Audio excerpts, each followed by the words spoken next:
Halo Sobat YouTuber, jumpa lagi di channel Karnayan Palia. Kali ini kita akan membahas tentang salah seorang tokoh masyarakat yang berasal dari daerah Madura, Pasuruan, Jawa Timur. Namun sebelum lanjut, jangan lupa dukung channel ini dengan cara klik tombol subscribe dan nyalakan notifikasinya agar terus update video kisah terbaru dari kami. Mempunyai ciri wajah yang sangat berkumis tebal dan selalu memakai udeng khas adat Madura di kepalanya, serta memakai kaos belang putih merah dan membawa celurit. Bagi sebagian orang, nama Sakera mungkin asing didengar, tapi bagi orang Madura dan Jawa Timur, nama itu merupakan sebuah nama kebanggaan yang setara dengan pahlawan daerah. Bahkan nama Sakera juga dipakai oleh salah satu supporter klub sepak bola di Indonesia. Memiliki nama asli Sadiman, Sakera lahir pada kisaran abad ke-19 di mana pada masa itu masih berada dalam jajahan Belanda. Sakera lahir di Kelurahan Raci, Kota Bangil, Pasuruan, Jawa Timur. Sakera tumbuh besar dan hidup di sana. Selain mempunyai banyak keahlian, Sakera juga berasal dari keluarga ningrat dari kelas mas, dan hal itulah yang membuat dia cukup disegani di daerahnya. Bahkan dia menjabat sebagai seorang mandor di perusahaan perkebunan tebu milik Belanda. Sakera hidup bersama dua orang istri yang tinggal bersama dalam satu rumah. Istri pertama bernama Ginten, dan istri keduanya bernama Marlena. Selain itu Sakera juga merawat seorang laki-laki bernama Brodin, di mana Brodin adalah keponakannya sendiri.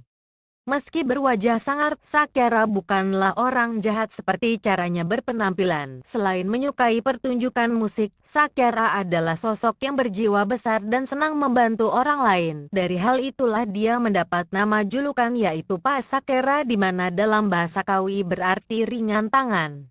Didasari rasa pedulinya yang tinggi, Sakera sangat tidak senang bila ada tindak kecurangan apalagi sampai merugikan orang lain, terutama pekerja di daerahnya. Ketika musim giling selesai, Belanda merasa kurang puas dengan hasil yang mereka dapat dan berniat memperbesar penghasilannya dengan cara menambah lahan baru. Lalu pihak Belanda menyewa orang-orang suruhan seperti preman dari daerah Rembang yang dikenal dengan nama Carik Rembang. Belanda menawarkan iming-iming berupa harta dan jabatan jika Carik Rembang bisa mencarikan mereka lahan seluas-luasnya dengan harga semurah mungkin. Carik Rembang yang tergiur akan hal itu langsung bergegas mendatangi para penduduk dan melakukan transaksi paksa penjualan tanah. Sakera yang tak terima akan hal itu pun langsung mencari dan mendatangi Carik Rembang untuk memberi peringatan. Carik Rembang yang kesal karena selalu dihalangi oleh Sakera dan tidak mampu melawan kehebatan Sakera pun akhirnya mundur dan melapor pada pihak Belanda. Pihak Belanda merasa resah dengan tindakan Sakera yang selalu membela penduduk, kemudian mengutus wakilnya yang bernama Markus untuk membunuh Sakera. Tapi itu tidaklah mudah. Sakera yang awalnya tidak ingin terpancing emosi akhirnya mendatangi Markus setelah melihat Markus melakukan penganiayaan terhadap penduduk dan pekerja di perkebunan tebu. Dia mendatangi kantor milik perusahaan Belanda di mana Markus yang dia cari ada di sana. Setelah lama berbincang, Markus merasa tidak puas dan berniat menembak Sakera. Tapi sebelum sempat dia melakukannya, celurit milik Sakera telah lebih dulu menyentuh lehernya dan membuat Markus menggelepar di lantai. Beberapa orang pihak Belanda yang lain di tempat itu merasa seakan tak percaya dengan apa yang mereka lihat, namun Sakera dengan santai keluar dan tersenyum pada pekerja lalu meninggalkan kantor tersebut. Semenjak hal itu, Sakera menjadi buronan polisi Hindia Belanda dan dicap sebagai pembunuh. Namun di sisi lain para penduduk dan pekerja justru menyorak dan memuji aksi Sakera yang telah membela hak mereka. Sakera sadar dia harus bertanggung jawab atas perbuatannya, dan kemudian Sakera menyuruh istrinya sementara waktu untuk pulang ke rumah orang tuanya. Namun hanya istri tuanya Ginten yang setuju, sedangkan istri mudanya yaitu Marlena menolak dan memilih untuk tetap tinggal di rumah mereka saat itu. Sebelum menyerahkan diri dan akhirnya dijebloskan ke dalam penjara Belanda, Sakera sempat berpesan kepada keponakannya yaitu Brodin untuk menjaga istrinya Marlena yang sendiri tinggal di rumah. Sakera menyimpan kepercayaan penuh kepada Brodin karena selama ini Brodin hidup ditanggung dan dibiayai oleh Sakera sehingga Sakera merasa Brodin tidak mungkin mengkhianatinya. Waktu demi waktu berlalu, Sakera yang terus mendapat siksaan di dalam penjara tidak pernah merasa mengeluh. Dia tetap sabar karena sadar hal itu adalah resiko yang harus dia jalani. Sementara itu, Marlena yang sendiri di rumah selalu merasa kesepian. Hingga timbullah rasa lebih dan membandingkan perhatian yang diberikan antara Sakera suaminya dan Brodin yang adalah keponakan suaminya. Di sisi lain Brodin juga selalu memperhatikan Marlena. Dia memanfaatkan pesan Sakera kepadanya untuk terus mendatangi dan merayu Marlena. Marlena yang terlena dengan rayuan itu akhirnya berpaling kepada Brodin. Namun siapa sangka, ternyata Sakera bebas dari penjara lebih cepat. Sakera yang lama menunggu dan telah sangat rindu akhirnya bergegas pulang untuk menemui istrinya.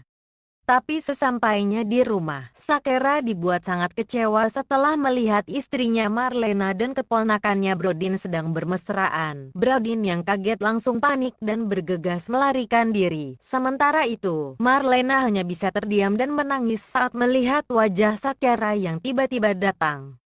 Meski dalam hati penuh rasa kecewa, tapi Sakera sadar bahwa hal itu tidak sepenuhnya salah Marlena, dan Sakera pun memutuskan untuk pergi dari rumah dan mencari Brodin. Meski sangat marah, tapi Sakera tidak punya niat untuk membunuh keponakannya itu. Dia hanya ingin Brodin berterus terang dan memberinya sedikit pelajaran karena telah mengkhianatinya.